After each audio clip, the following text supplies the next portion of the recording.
السلام علیکم، اعوذ باللہ من الشیطان الرجیم، بسم اللہ الرحمن الرحیم۔ عہد صحابہ شروع ہے حضور پاک صلی اللہ علیہ وسلم کا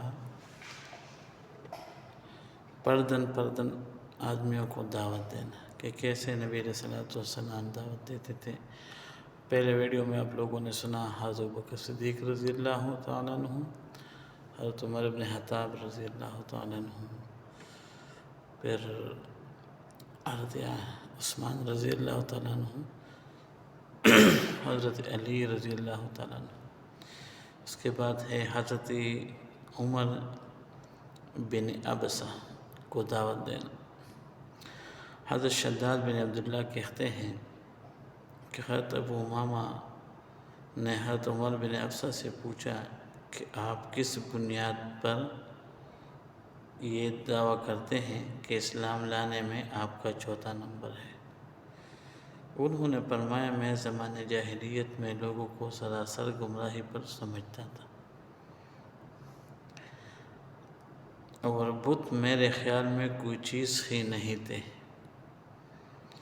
پھر میں نے ایک آدمی کے بارے میں سنا کہ وہ مکہ میں غیب کی باتیں بتلاتا ہے اور نئی نئی باتیں بیان کرتا ہے۔ چنانچہ میں اونٹنی پر سوار ہو کر فوراً مکہ پہنچ گیا۔ وہاں پہنچتے ہی معلوم ہوا کہ حضور صلی اللہ علیہ وسلم چھپ کر رہتے ہیں، اور آپ صلی اللہ علیہ وسلم کی قوم آپ صلی اللہ علیہ وسلم کے در پہ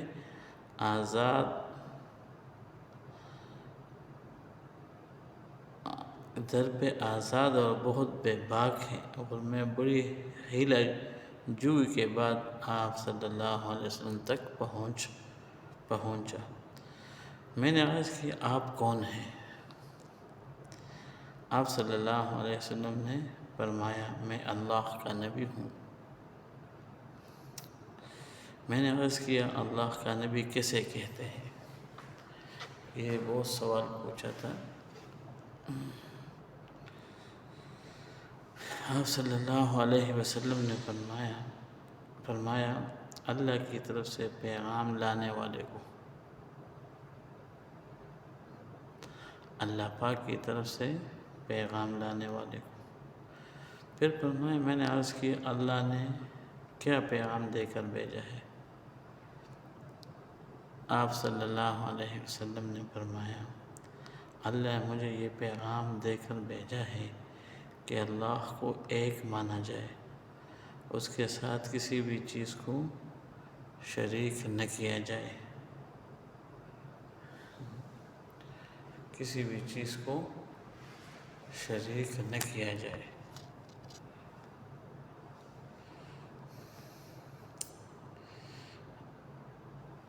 اور بتوں کو توڑ دیا جائے، بتوں کو توڑ دیا جائے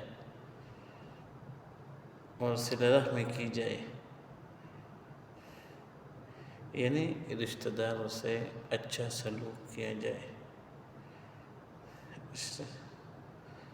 میں نے آپ کی خدمت میں عرض کیا، اس دین کے معاملے میں آپ کے ساتھ کون ہے؟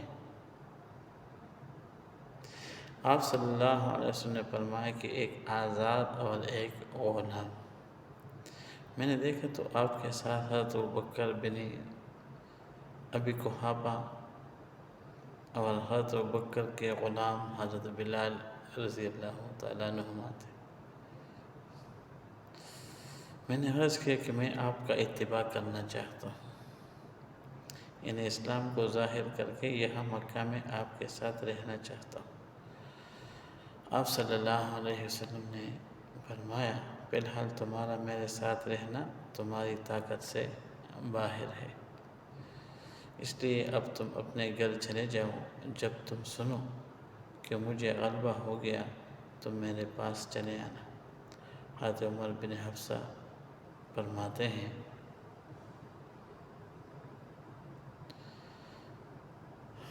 کہ مسلمان ہو کر میں اپنے گھر واپس آ گیا، اور حضور صلی اللہ علیہ وسلم ہجرت فرما کر مدینہ تشریف لے گئے۔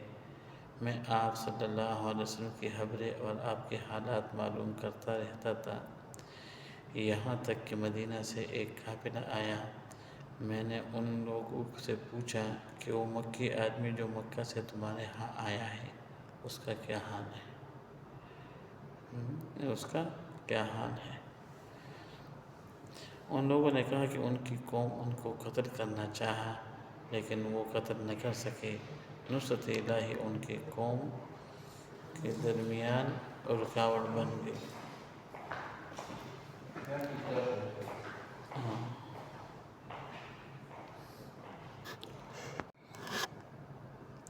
تو یہ فرماتے ہیں کہ حضرت افسا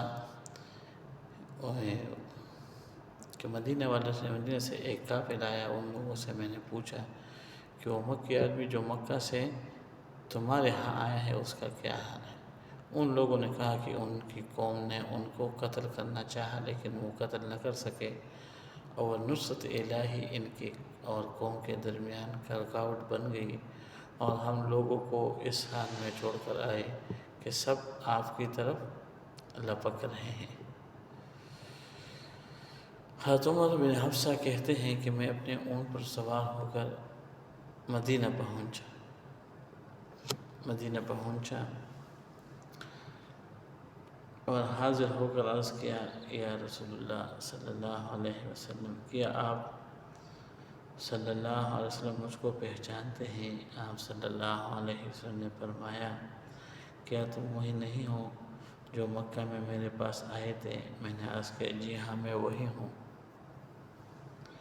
اس کے بعد میں نے عرض کیا، یا رسول اللہ صلی اللہ علیہ وسلم، جو کچھ اللہ تعالیٰ نے آپ کو سکھایا ہے اور میں نہیں جانتا، اس میں سے کچھ آپ مجھے سکھا دیں۔ اس کے بعد حدیث کا کافی حصہ ابھی باقی ہے۔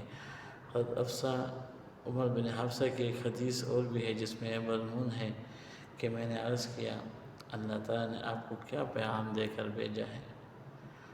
آپ صلی اللہ علیہ وسلم نے فرمایا، یہ پیغام دے کر بھیجا ہے کہ صلہ رحمی کی جائے اور انسانی جانوں کی حفاظت کی جائے اور راستوں کو پرامن رکھا جائے اور بتوں کو توڑا جائے اور ایک اللہ کی عبادت کی جائے اور اس کے ساتھ کسی کو شریک نہ کیا جائے۔ میں نے عرض کیا، یہ احکامات جو اللہ نے آپ کو دے کر بھیجا ہے بہت اچھے ہیں، اور میں آپ کو اس بات کا گواہ بنا دیتا ہوں کہ میں آپ صلی اللہ علیہ وسلم پر ایمان لا چکا ہوں اور میں آپ صلی اللہ علیہ وسلم کو سچا مانتا ہوں۔ کیا میں آپ کے ساتھ ٹھہر جاؤں یا آپ جو مناسب سمجھیں؟ آپ صلی اللہ علیہ وسلم نے فرمایا، تم خود دیکھ رہے ہو کہ جس دین کو لے کر میں آیا ہوں لوگ اسے کتنا برا سمجھ رہے ہیں، لہٰذا اب تم اپنے گھر جا کر رہو۔ جب تم میرے متعلق یہ سن لو میں اپنی ہجرت والی جگہ پر پہنچ گیا ہوں تو اس وقت میرے پاس آ جانا۔ ایک دو باتیں آپ جتنے بھی حیات و صحابہ سنیں گے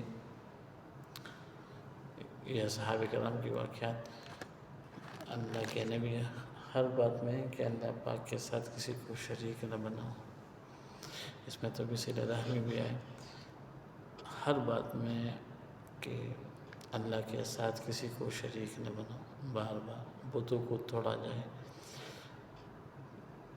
بتوں کو دل کے اندر جو بت پڑا نا اس کو بھی توڑا جائے، ایک اللہ وحدہ لا شریک پر اپنا یقین پختہ کرو، اللہ ہی کے پاس جانا ہے۔ میرے دوستو، دین اگر آپ پڑھے لکھے آدمی ہیں تو اگر آپ پڑھ سکتے ہو، آپ کے پاس ٹائم ہے تو پڑھ لو، نہیں تو سن لو۔ کیوں؟ جب آدمی صحابہ کی زندگی سنتا ہے نا، جو آپ ابھی زندگی دنیا میں گزارتے ہیں، اس کو آپ کا معلوم ہو جائے گا کتنے نعمت اللہ پاک نے دیا ہے، پھر بھی آدمی شکر ادا نہیں کرتا۔ السلام علیکم۔